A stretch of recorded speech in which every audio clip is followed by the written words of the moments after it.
É uma satisfação muito grande. Opa, obrigado, pastor. Poder estar de volta aqui. E eu estava ali em cima com o pastor conversando que não tem como a gente voltar aqui sem a nossa mente começar a funcionar, né, pastor? E relembrar tantas coisas. Estava comentando com o pastor quando isso aqui era um galpão e nós estávamos aqui botando as cadeiras de cinema, fixando as cadeiras aqui. E eu e Cássia tivemos a oportunidade aqui junto com esse casal maravilhoso. Vocês sabem que vocês têm um casal de pastores que é bênção, você sabe? Esse casal aqui é demais. Eu estava compartilhando esse encontro de verdade que nós temos hoje na nossa vida espiritual, na nossa caminhada diária, porque da fidelidade de vocês. E eu sei que Deus tem honrado vocês. Então não tem como a gente não relembrar tudo que passou aqui, né? Nossos filhos cresceram aqui, nós começamos. Quem gosta da corrida em forma aí? É show, né? Nós começamos isso, né, pastor? Lá atrás, a corrida em forma, as conexões. Então nós temos uma história aqui, né? E é muito bom estar de volta, é muito bom. E hoje eu queria compartilhar, tá aí já? Bota aí, por favor. Eu queria compartilhar uma palavra que tem sido uma realidade na minha vida, na da Cássia, com certeza do Elinho e da Deise, com certeza na sua também, que são os ciclos, são as estações que nós vivemos na nossa vida. E muitas vezes Deus nos faz mudar, né, de estações. O pastor Hélio estava falando, né? Em 2014 eu estava aqui, estávamos juntos, eu estava pastoreando lá na igreja de 5 de julho, e Deus falou assim: agora eu vou te mandar para os Estados Unidos, né? E eu falei assim: não vou não, eu tenho uma igreja, eu tenho um pastor. E Deus falou assim: você vai, porque a igreja é minha. Se você tem amor pelos membros da sua igreja, muito mais tenho eu, que entreguei meu filho por ela. Então Deus falou assim: vai. E aí começou um ciclo, né, pastor? Nós fomos para os Estados Unidos, ficamos lá. Aí Deus falou: agora aquela palavra que eu te dei vai se cumprir, porque em 2008 Deus me falou assim: vocês vão morar em Brasília. E aconteceu exatamente o que Deus já tinha colocado no nosso coração. Chegamos dos Estados Unidos pensando que estar juntos, e Deus nos mandou para Brasília, e Deus indo à frente, a gente seguindo a direção. O caminho pode não ser fácil, mas é um caminho de vitória. E assim nós estamos, né? Então, para você que não nos conhece, e é normal, né? Estamos quase 10 anos, né, já em Brasília. Essa é a nossa família, né? Eu, a Cássia, obrigado, meu irmão. A mais velha, médica, está com 32 anos, trabalhando em São Paulo. O Daniel do meio está com 30, faz 30 agora, em novembro. E a mais novinha, que a minha esposa chama de bebê, nossa bebezinho, né? 24 anos, né? Todos trabalhando, graças a Deus. E eu queria compartilhar contigo essa questão de mudanças de estação. E eu tenho estudado, o Espírito Santo me falou assim: Anderson, estuda mais profundamente esse assunto que você começou a estudar. E eu não sei se você... O João está aí? O João e a Márcia? Eles estão em Cabo Frio. Eu não sei se você tem esse costume, né? Mas tem pessoal que está aí sempre no bom dia. Olha aí, tem bastante gente, né? 7 da manhã, eu e Cássia, a gente já acordou, já orou, e aí a gente está onde? Na academia, malhando, né, pastor? Aí nós ouvimos sempre o programa do João, né? E eu tenho oportunidade, como alguns pastores aqui, de ter uns 5 minutinhos para trazer a palavra. Eu trouxe uma vez uma palavra sobre Gideão, mas Deus me incomodou e falou assim: estuda mais, eu tenho coisa para te falar aí. E eu comecei a estudar a vida de Gideão, conforme Deus tinha me falado. E sobre essa questão das estações, Deus me falou muito, e eu queria falar para você o seguinte, botei esses versículos aí, né? Deus planejou estações, isso começou lá no Éden. Haja luzeiros no céu para fazerem separação entre dia e noite. E as estações, foi plano de Deus que tivéssemos estações. Em Daniel ele fala assim: é ele quem muda o tempo e as estações. Até a cegonha, Jeremias já sabia disso, até a cegonha no céu, ela conhece as suas estações. E aí vem Jesus e fala assim: vocês conhecem pelo tempo, vocês falam assim: amanhã vai chover, amanhã não vai chover, amanhã vai ser quente. Mas aí Jesus pergunta assim: mas vocês não sabem discernir os sinais dos tempos. Então Deus traçou estações para a nossa vida, para mim e para você, e eu creio muito, sabe, que Deus, Ele quer dizer o que Ele tem planejado para nós. Assim como Ele falou, Ele conversando consigo mesmo, a Bíblia é tremenda, né? Mostra as conversas que Deus tem com Ele mesmo, e Deus fala assim, eu vou ocultar, eu vou esconder aquilo que eu quero fazer para Abraão, meu amigo, e eu creio que Deus tem sempre algo para nós, Ele quer falar comigo, Ele quer falar contigo. Nós estávamos falando ali, né, pastor Hélio, que muitas vezes falta para nós a sensibilidade para ouvir o Espírito, porque quando a gente deixa de ouvir muito uma pessoa, a gente começa a não identificar mais aquela voz. Mas, por exemplo, se a minha esposa, a Cássia, estiver ali falando, eu falo, opa, minha esposa está aí, porque eu estou acostumado a ouvir. E nós temos que desenvolver isso de estarmos acostumados a ouvir o Espírito Santo que habita aí dentro de você. Então eu queria falar das estações. Vou fazer um exemplo aqui rápido. O pastor falou que a gente morou nos Estados Unidos. Essa era a nossa casa nos Estados Unidos. Eu vou ser bem rápido nisso, porque o povo americano, ele tem as 4 estações bem definidas, né? E ele se prepara, né, pastor? Nós moramos lá. E eu me lembro que o meu vizinho falou assim, está chegando o inverno, você vai ter que tirar toda a água do cano, dos canos que ficam fora no jardim, que você rega a sua grama, porque na época do inverno, se você não fizer isso, aquela água vai congelar e vai estourar todos os seus canos. Aí eu falei, poxa, valeu pela dica, né? Fui lá, tirei a água toda, e ali está a casa, cheia de, né, na primavera e no inverno. Por que eu botei isso aí? Para dizer que a sua vida também passa por estações. E Deus me trouxe aqui para te dizer que nós temos que estar preparados para essas mudanças. Assim como o americano lá se prepara para o inverno, nós temos que estar preparados para aquilo que Deus tem para nós. Você entende isso?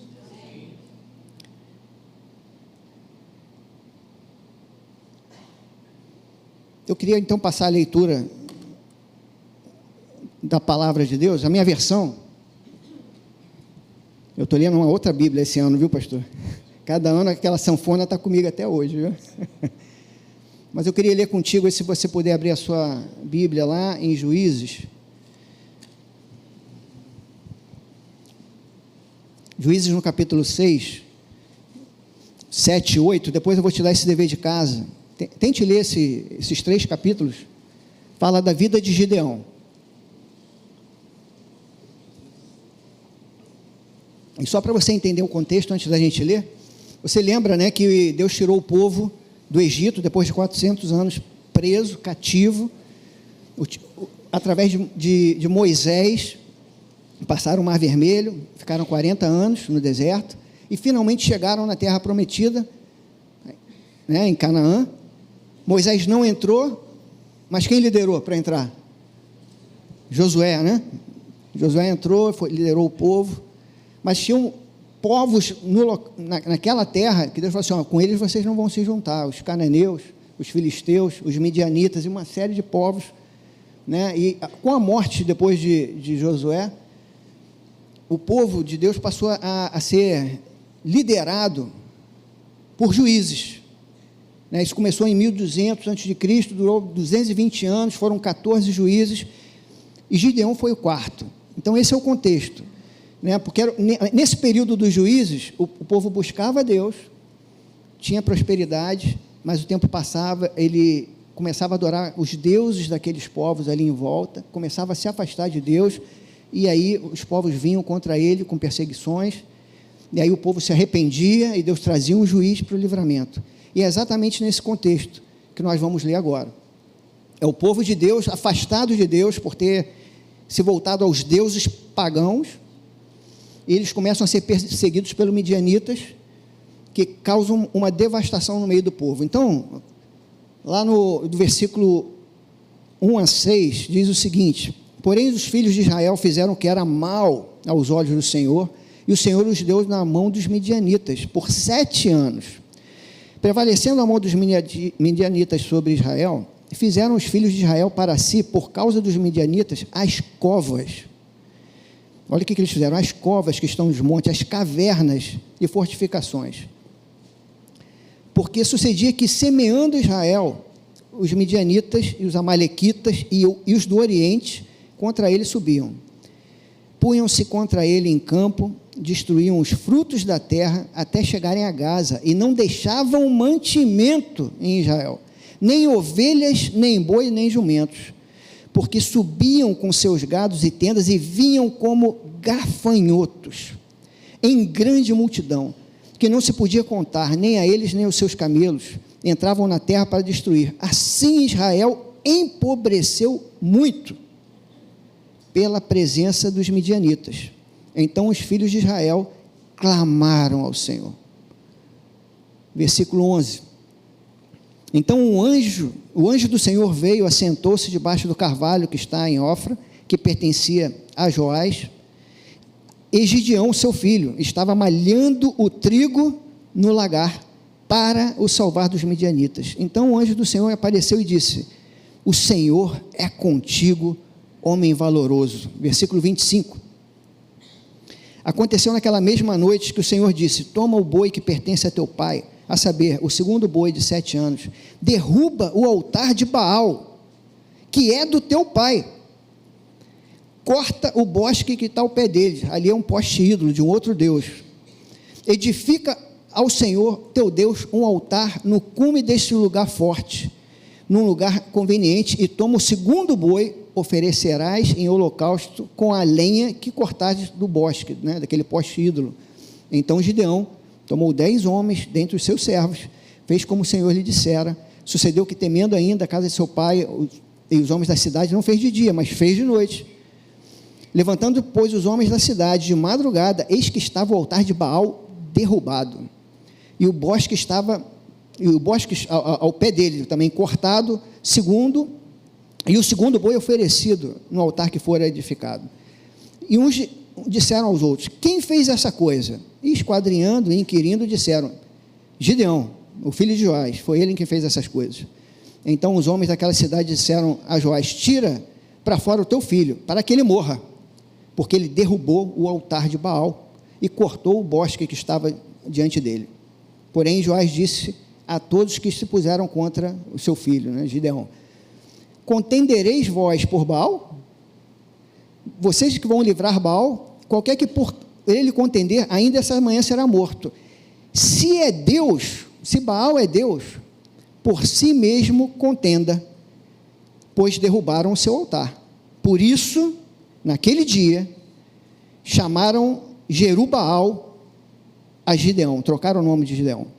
Baal contenda contra ele, pois derrubou o seu altar. Senhor, nós estamos com a Tua palavra aberta diante de nós, Senhor. E Espírito Santo, nós pedimos que Tu venha revelar, Senhor, aquilo que Tu tenha a falar aos nossos corações, através da Tua palavra, através da vida de Gideão. Tu sabe que eu não tenho capacidade em mim mesmo, Senhor, mas a obra é Tua. Por isso, Espírito Santo, fala conosco, Senhor, fala a cada um como Tu tem falado no meu coração. Usa-me, Senhor, como instrumento Teu. Prepara o nosso coração, Senhor, para receber a Tua palavra. É o que nós oramos, Senhor. É o que nós Te pedimos, já agradecidos, porque a Tua obra, Senhor, ela, Senhor, é grande. Aquilo que Tu começa, Senhor, Tu vai até o final, Senhor. Muito obrigado, Senhor. Nós oramos em nome de Jesus, que o povo de Deus diga amém. Amém.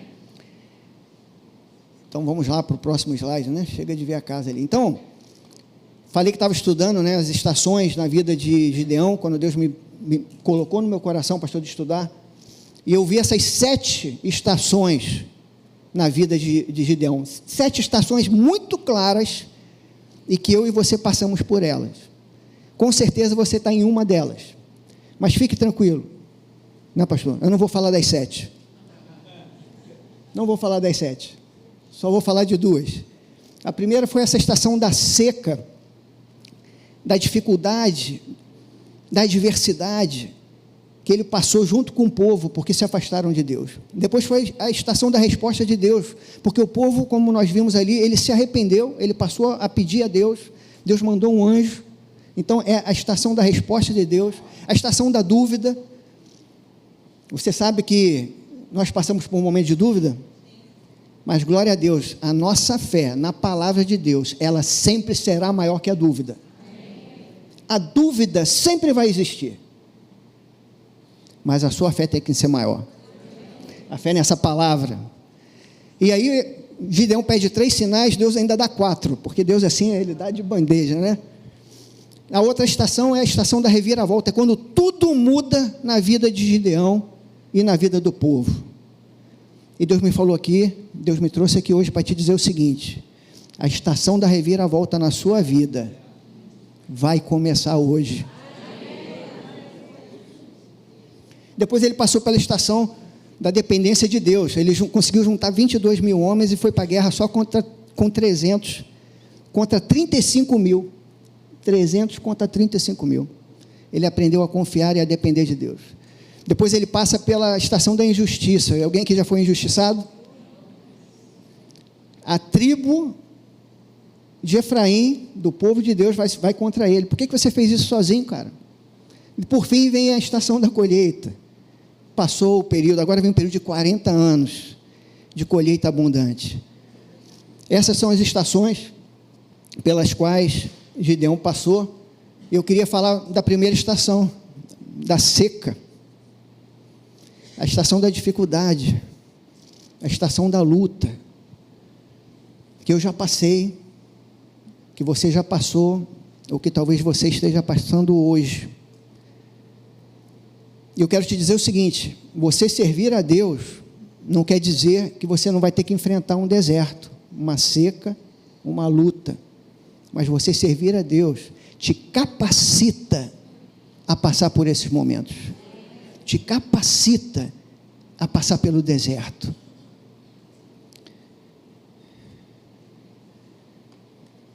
A palavra de Deus, eu separei só alguns versículos, diz aí, lá em Salmos: quando o homem, ou aquele que é justo, aquele que teme a Deus, o homem e a mulher que teme a Deus, quando passa pelo vale árido, vai passar, você vai passar, mas ele diz o seguinte: faz dele um manancial. Davi fala isso, muitas são as alegrias, não, quem dera, né, Deus, se fosse só a alegria, né? Muitas são as aflições dos justos, mas não para aí, glória a Deus, mas o Senhor o livra de algumas, de todas. Se você está passando por uma aflição, creia que Deus vai te livrar, porque Ele não diz que vai ficar uma de folga não, Ele vai te livrar de todas. E Jesus, cheio do Espírito Santo, ele foi guiado pelo Espírito Santo, sabe para onde? Para o deserto. Se o Filho do Deus vivo, que desceu à terra por amor a mim e a você, para entregar a sua vida, o Deus todo santo, se fez homem, o Espírito Santo guiou para o deserto, quem somos nós para reclamar que estamos passando pelo deserto?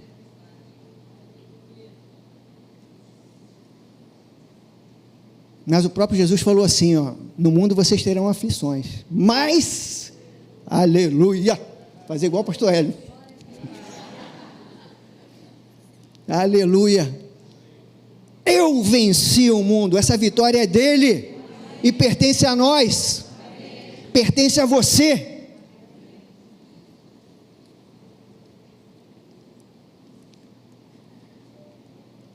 Vamos para o próximo.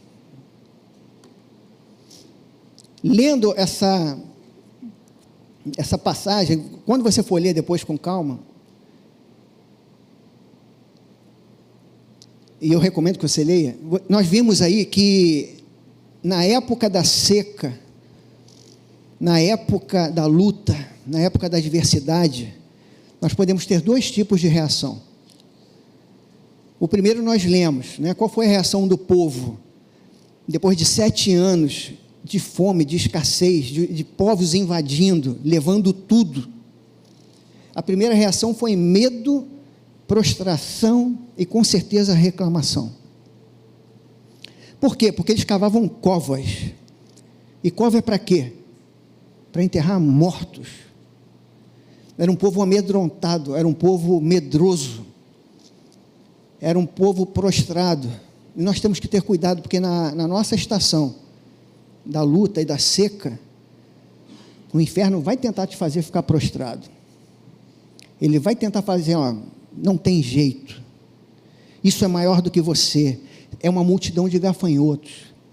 Mas glória a Deus, o Senhor dos Exércitos está conosco. Mas tem uma segunda reação que nós podemos ter nesse período de luta, de seca, e que foi a que Gideão teve.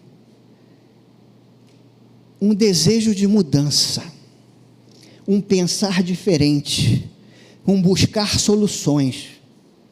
E por que nós podemos concluir isso? Porque Gideão pegou o lagar, que era um lugar estreito, apertado, escondido, para pisar na uva e fazer, o suco. Ele levou o trigo para lá. Ele falou assim: aqui ninguém vai pensar, porque não é época de uva. O meu inimigo não vai vir para cá.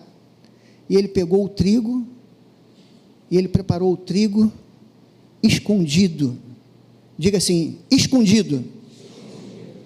Sem ninguém ver. Ele falou assim: eu vou fazer algo diferente.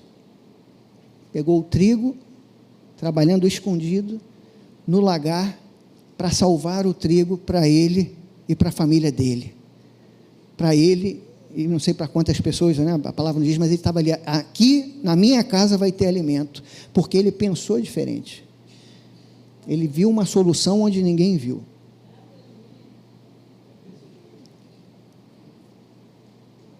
Eu botei: antes de exaltar qualquer um diante dos homens, Deus vê o que é feito no anonimato. Ninguém conhecia Gideão, porque ele fazia isso escondido, num lagar, num lugar pequenininho. Mas lá no anonimato, sem ser reconhecido por ninguém, Deus estava vendo o que ele estava fazendo. Deus estava vendo o coração dele. E eu quero te dizer hoje: Deus está te vendo no teu lugar secreto. Eu não sei o que você tem passado. Eu não sei as lágrimas que você tem derramado. Eu não sei o que você tem colocado diante de Deus naquele lugar secreto. Eu não sei qual é a sua dor. Talvez o pastor Hélio não saiba, mas uma coisa eu sei: o nosso Deus sabe. E Ele está com os olhos sobre você. E Ele conhece o teu coração. Não se importe se as pessoas não estão reconhecendo, não estão recompensando. Eu lembrei agora aqui, pastor, do tempo que a gente ficava varrendo ali fora, E você talvez esteja servindo a Deus e fala assim: poxa, o pastor nem me conhece. Mas Deus te conhece. Ele sabe o que está no teu coração. Foi assim com Gideão. Ele achou Gideão lá escondido. Você lembra de Davi? Davi, quando foi questionado por Saul, falou assim: Saul falou para ele: você não vai conseguir lutar contra esse gigante. Esse cara é guerreiro aí, desde novo. Aí Davi falou assim: sem ninguém ver, Deus me deu força para matar um urso e um leão. Deus vai ser fiel para que eu derrube esse gigante. Deus viu o coração de Davi lá, sozinho, no lugar secreto. E Deus vê o teu coração. O próprio Jesus falou, quando você for dar uma oferta, quando você for fazer o bem para alguém, quando você for orar, quando você for jejuar, vai aonde? No seu lugar secreto. E aquele que te vê em secreto, ele te recompensará.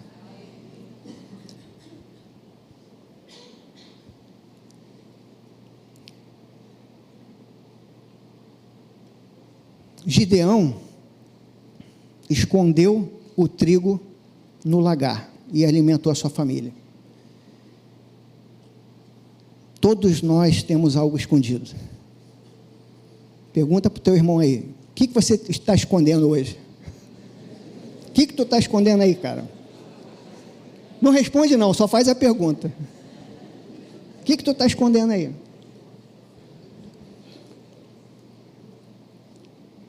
Gideão escondeu o trigo para alimentar sua família. E eu lembrei, de dois personagens bíblicos, que na queda de Jericó, lembra de Jericó, dos muros de Jericó, aquela história, eu não vou contar aqui. Mas havia um soldado do exército de Israel chamado Acã, que tinha uma vida promissora pela frente. Ele era o soldado do exército do Deus vivo que estava partindo para conquistar toda aquela região. Ele viu o muro cair. Ele viu o poder de Deus. Uma vida promissora. Mas depois que ele invadiu aquela cidade, que ele foi pegar os despojos, ele pegou coisas imundas e guardou debaixo da sua tenda. Coisas que Deus falou assim, não quero que vocês tragam nada. Ele trouxe coisas imundas daqueles povos. E sabe o que aconteceu? Ele, sua esposa, seus filhos, seus bens, tudo foi perdido. Morte para ele, para sua família, desgraça. Porque ele guardou coisas que Deus falou que não guardasse. Mas tinha uma mulher que tinha um futuro terrível pela frente, uma perspectiva de vida péssima. Ela era prostituta, não tinha respeito na sua cidade. Uma cidade cercada pelo povo de Deus. Ela sabia que aquela cidade ia cair, ela iria morrer, seus pais, seus irmãos, mas ela escondeu. Escondeu 2 espias do povo de Deus. E por causa daquilo, ela salvou a sua família. Ela entrou para um povo abençoado. Ela entrou na genealogia do Salvador. O que você tem escondido no seu coração? A palavra diz assim: escondi a tua palavra para não pegar contra ti. Cuidado com aquilo que a gente guarda no nosso coração.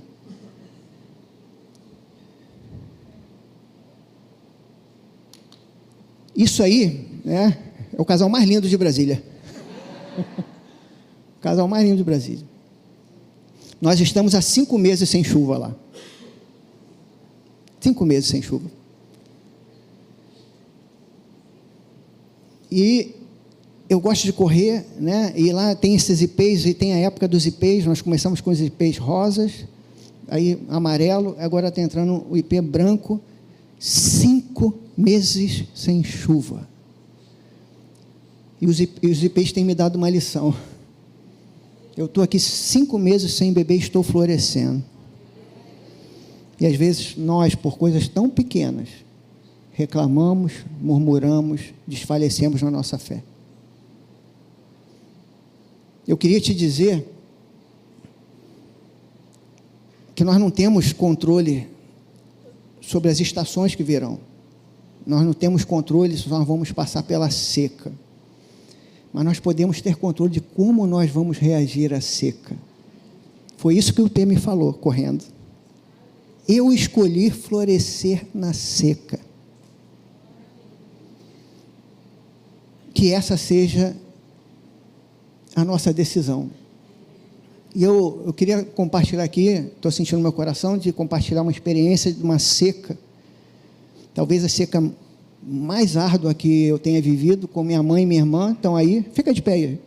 Pode ficar, é para passar vergonha mesmo. É para passar vergonha. Minha irmã e minha mãe.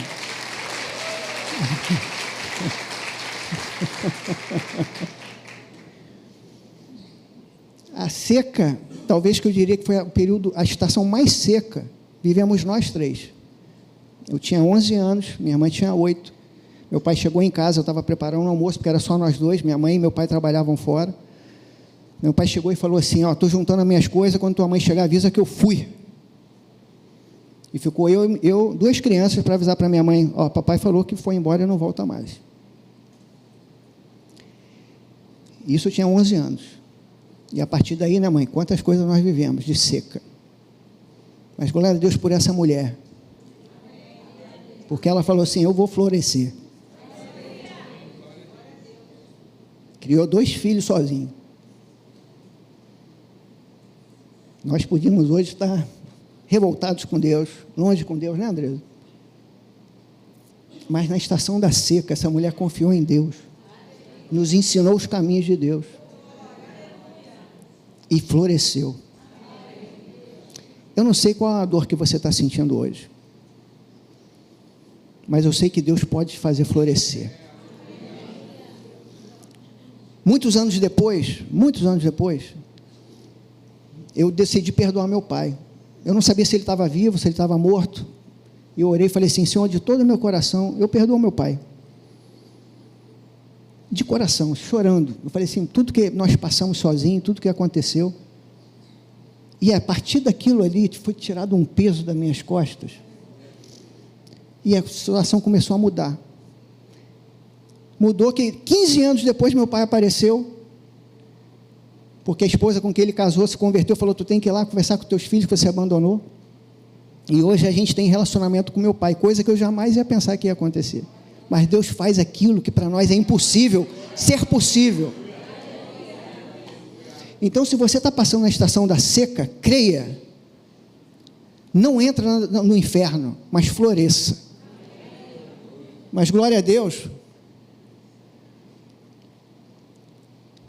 vai chegar a estação da reviravolta.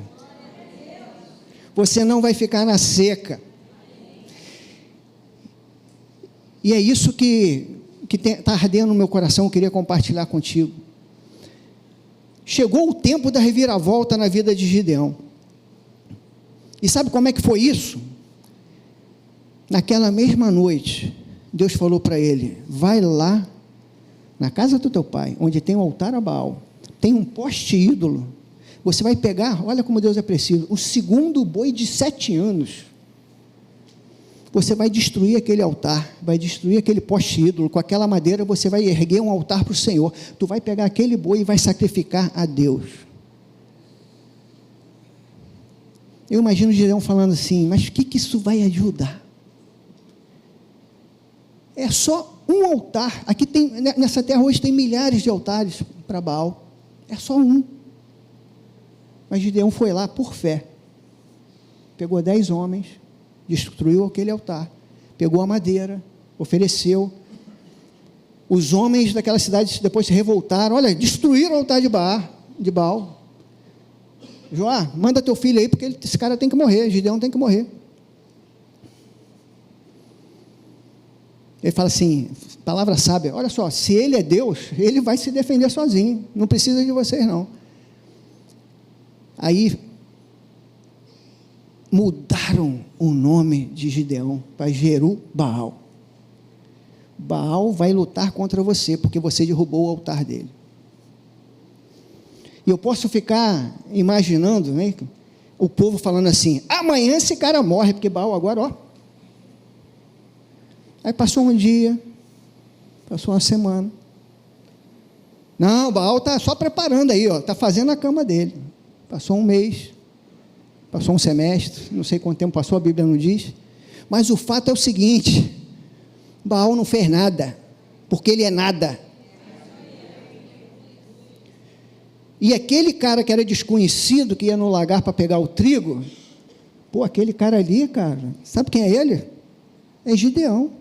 O cara que foi lá e destruiu o negócio de Baal, e está aí inteirão, um falando para o outro, e quando o Gideão fala assim: agora reúne um exército aí, 22 mil vieram, 22 mil, vamos lá lutar, vamos defender o que é nosso, Deus está conosco. 22 mil para um cara que era desconhecido.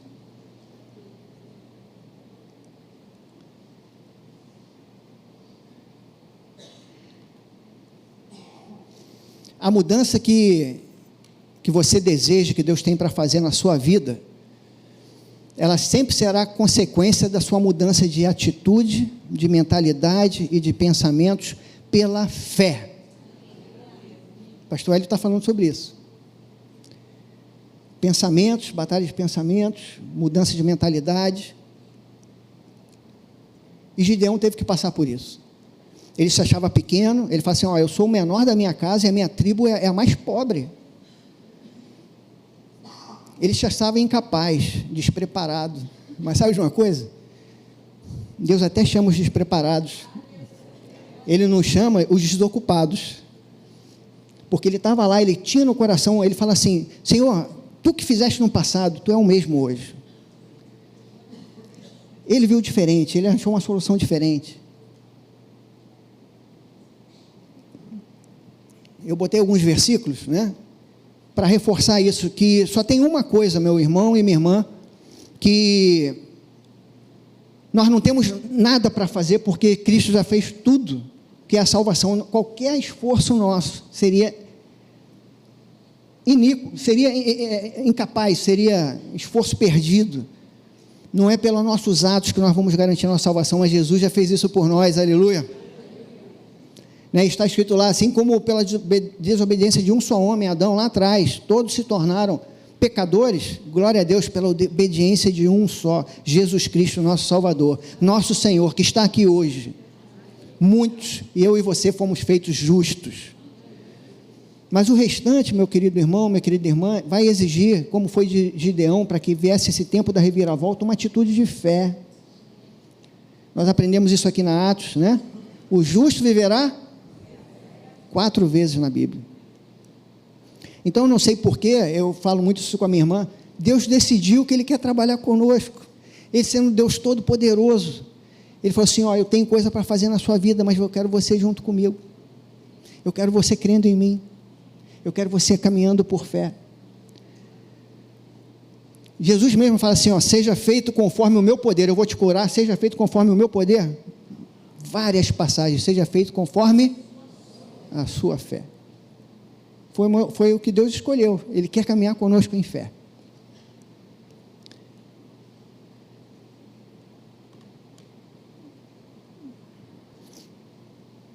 Então, eu já falei sobre isso, vou passar, né? Deus deu essa ordem em 5 fases: pega o boi, destrói o altar, destrói o poste-ídolo, levanta um altar para Deus e oferece.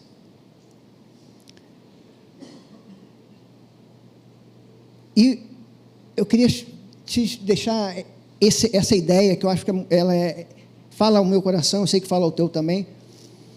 Essa reviravolta na vida de Gideão e na vida do povo começou na casa dele. Ele teve que ir lá na casa dele. Assim como lá em casa nós tivemos, né, que tomar uma decisão de perdoar, e fez toda a diferença, começa na casa. Eu queria te deixar essa pergunta: para aquilo que você quer de mudança, aquilo que Deus tem colocado no teu coração hoje, o que precisa ser feito na sua casa? Como eu dei o exemplo aqui, as maiores feridas que nós temos no nosso coração, na nossa alma, nas nossas emoções, muitas vezes são causadas pelas pessoas que estão na nossa casa. As feridas mais profundas são causadas por pessoas que estão na nossa casa. Mas Deus quer que nós perdoemos. Às vezes nós temos altares. Joás tinha um altar. Às vezes, sem perceber, nós estamos idolatrando, adorando, priorizando coisas que não são Deus na nossa vida. É um curso para o nosso filho, é uma promoção na nossa carreira, e a gente começa a deixar Deus de lado. Qual é o altar que nós precisamos derrubar na nossa casa? Às vezes nós precisamos fazer um sacrifício, abrir mão de alguma coisa que nós queríamos muito, mas que não é aquilo que é a vontade de Deus. Sair daqui em 2014 e deixar essa comunidade aqui, para mim foi um sacrifício, foi doído, mas Deus falou assim: faça esse sacrifício, porque eu tenho algo para você lá na frente. Que nós possamos pensar nisso, quem nós temos que perdoar, que altar nós temos que derrubar, o que eu preciso sacrificar, a começar na minha casa.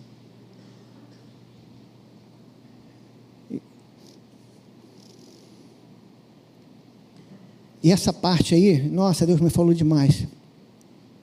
Essa estação da reviravolta, Deus me falou assim, está marcada pelo quê? Pela mudança do nome de Gideão. E aí Deus falou assim, vai ver as pessoas que mudaram o nome. E eu comecei a pesquisar, sabe?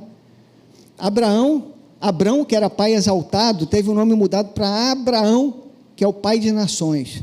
Em que momento foi isso? Foi no momento que Abraão estava com a fé fraquejando. E Deus falou assim, Abraão começa a falar, eu não tenho herdeiro, eu só tenho meu servo aqui, ele é que vai ser meu herdeiro. Deus não deixa nem ele acabar. Opa, para aí, para o que tu está falando, sai da tenda, olha para cima, começa a contar. Eu imagino que Abraão, obediente, que devia ser, começou a contar. Ele falou assim: Deus, não dá para contar não, tem muita estrela aí. Assim será a tua descendência. E o seu nome agora vai ser o seguinte: Pai de Nações. E assim foi com Sara, assim foi até com José, que pegou um nome egípcio que fala assim, a tradução foi revelador de mistérios. E eu creio que nessa mudança de nome de José, Deus estava falando para José o seguinte: cara, aquela promessa, aquele sonho que eu te dei lá atrás não está esquecido não, a minha memória não falha. E aí o nome dele é trocado por revelador de mistérios, mostrando que tinha uma nova fase, um novo ciclo começando nele. E aí, nossa, o Espírito Santo falou assim: eu vou mudar teu nome, garoto. Eu falei: pô, eu acho meu nome tão bonito. Minha mãe escolheu Anderson, né? Parece até inglês mesmo, né? Veio dos Estados Unidos esse garoto. Deus falou assim: eu vou mudar teu nome, porque ao que vencer, eu vou te dar uma pedrinha branca, e você já é vencedor em Cristo.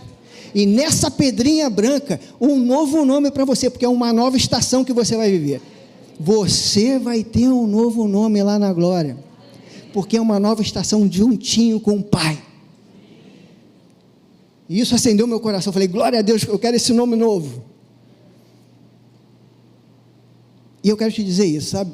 Deus muda o teu nome hoje, em termos de mudança de estação. Você crê nisso? Ele começa coisas grandes com coisas pequenas. Eu não sei o que Deus talvez, o que está no teu coração. Talvez hoje você esteja fazendo coisas que para você mesmo isso é tão irrelevante, tão pequeno. Mas Deus começou derrubando um altar de Baal, e Gideão, agindo por fé, derrubou aquele um altar. O nome dele foi trocado. O povo viu que nada aconteceu porque Deus estava com ele. E aquele cara desconhecido, que pegava o trigo escondido no lagar, se tornou um juiz de toda uma nação. Eu finalizo aqui dizendo o seguinte: creia que Deus começa hoje a estação da reviravolta na sua vida. Mas tem as 5 lições que nós aprendemos com Josué, com Gideão. Não se conforme no período de seca, de luta. Não pense que você é um derrotado. Não pense que não tem mais jeito. Creia que Deus está te vendo. Conhece o teu coração lá no oculto. Muito cuidado com aquilo que você tem escondido no seu coração. Guarde a palavra para colocar em prática. A reviravolta vai começar no seu coração e dentro da sua casa, com medidas que parecem pequenas. Eu queria te convidar agora a ficar de pé. Eu não sei se você está há muito tempo aqui na igreja ou não, eu não sei se é a primeira vez, como nós temos visitantes que estão aqui hoje. Eu não te conheço, mas Deus me trouxe aqui para dizer para você que chegou o tempo da reviravolta. Aonde você estiver aí, eu não vou pedir para você vir aqui à frente, mas aonde você estiver, eu vou te convidar a tomar uma atitude de fé. Se você não entregou sua vida a Jesus ainda, essa é a oportunidade da reviravolta que você precisa, para ter sentido na sua vida vazia. Se você tem objetivos que Deus tem colocado no teu coração e não realizaram ainda e parece que está demorando, eu quero dizer para você, hoje é o tempo da reviravolta. Creia, creia. Nós temos vivido isso lá em Brasília, o tempo da reviravolta, o tempo da nova estação. Então eu queria te convidar a botar a sua mão no seu coração, aí onde você está, e ore comigo. Senhor, meu Deus, eu agradeço, Pai, por cada irmão que está aqui, por cada irmã, por cada um de nós, Senhor. Nós sabemos, Pai, que Tem estações que muitas vezes nós não entendemos, Senhor. Pai, eu peço, Senhor, por aqueles que ainda não te conhecem, Senhor, que hoje, Pai, pela ação do teu Espírito, Senhor, essas pessoas possam tomar esse passo de fé, esse passo da reviravolta, que é caminhar contigo, caminhar em novidade de vida, experimentar a tua presença, a tua ação, o teu poder, Pai. Ser com essas vidas, Senhor, que agora nesse momento estão entregando a sua vida a ti, Pai. Eu não conheço, os pastores não conhecem, mas tu conheces o coração, Pai. Por isso eu te peço, ser com essas vidas, para que elas possam crescer, que elas possam, Pai, te buscar. Pai, guarda-as, Senhor, de qualquer tentativa do inimigo, Senhor, de desviá-las desse propósito. Que hoje, Senhor, elas possam se render totalmente a ti, Senhor, começando uma novidade de vida, Pai. E para nós que somos teu povo, Pai, nós que estamos aguardando, às vezes por tanto tempo, Pai, uma estação que ainda não chegou, Senhor, renova a nossa fé. Que nós possamos caminhar, Senhor, não pelo que vemos, mas pelo que cremos, Pai. Declarando que, Pai, em ti nós somos mais que vencedores, Senhor. Declarando que tu é um Deus que olha para nós, que tu tem propósitos, Pai, porque nós queremos cumprir o teu propósito, Pai. Pai, essa é a nossa oração do fundo do nosso coração. Muito obrigado por esse encontro, por esse momento, pela tua palavra, pela tua presença, pelos teus planos para conosco. Nós oramos como igreja tua, sabendo que dependemos totalmente de ti. E oramos no nome do Senhor Jesus, e que todos digam amém. Amém.